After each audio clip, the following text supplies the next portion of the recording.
learn the lesson that you should not repeat in the future. And so I was talking about investigating what's the cause of the problem and what kind of solution you could have tried. And so if you do those things, now when you go to learning the lessons, you will have something already that is ready.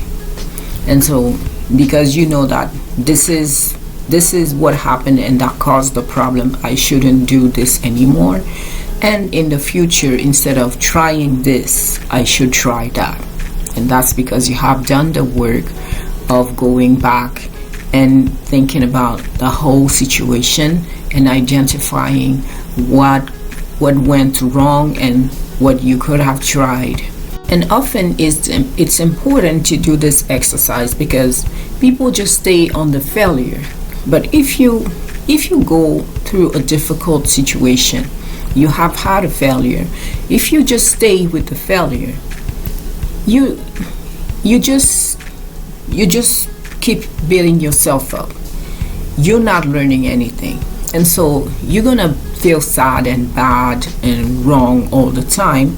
But at least if you do the exercise of learning the lesson, what went wrong? What could I have done better? What is the thing that I should never do again? If you do that, at least you're moving forward.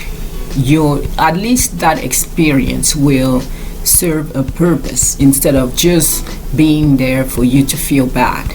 You don't want that.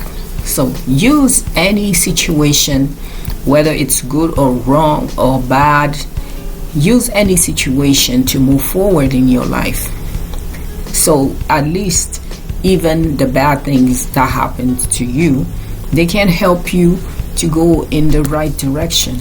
But if they just here to make you feel bad, you're not gaining anything.